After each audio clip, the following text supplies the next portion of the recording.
A responsabilidade demanda de cada ministro para reduzir o presupuesto de forma responsável, pero não porque ela se importa. Assim, a ministra de Finanças avisa-nos observando um presupuesto público de mais de 3 bilhões. O mandatário está a enfrentar o reto de manter gasto no governo similar no presupuesto 2013. E danificar que o ministro não junto, mas corta 110 milhões. 2 de presupuesto não com mais peso da ação de enseñanza e ação de justiça. E dolor de cabeça com lo por corta sem afetar a qualidade de serviço que o setor não aqui está dando. O ministro de Finanças pede seu colega para realizar o exercício de corta de presupuesto individual, onde o setor não está delicado da enseñanza. O ministro de Finanças explica status aqui esse manque de vragen uur. O ministro Roskin mostra status que seu colega de enseñanza conhece seu terreno.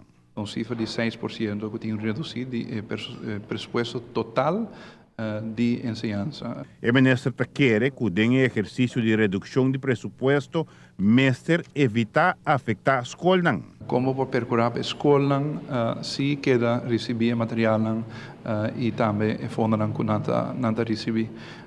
Atravessei, me quer tá tarefa nobre que o ministro de enseñanza assumir e meta que ele põe para assumir esse exercício aí. Mas sabia assim que de parte de finanças, nós cada escola tanto que não tem presupuesto, tem voorschot, dus não tem suma que está pressupostada ainda, porque não tem presupuesto, tem voorschot.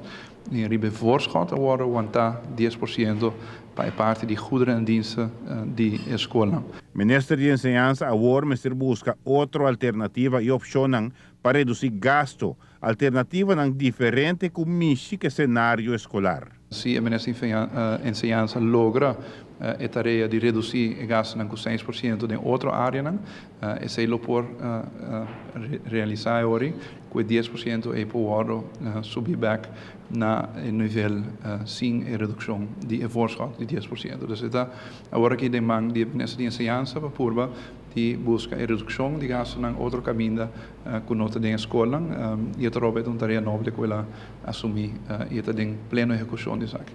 Adicionalmente, tem exercício na ministra de Justiça, que é de 2 presupuestos mais alto, esta 180 milhões. O presupuesto de mais grande, na obrigação é porcentagem relativamente mais abaixo para reduzir.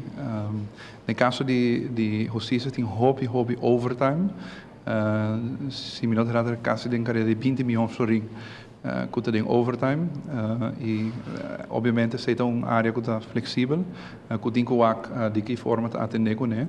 Para o ministro de Justiça por vista também não, me larga overtime não tanto, busca outro caminho.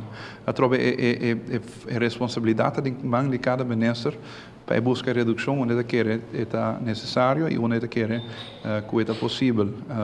Sin embargo, queda sem reduzir gastos não é possível, porque nós não queda presta placa para pagar nos gastos no nível que nós estamos fazendo no momento. Giovanni Müller, Notícia Buenochi.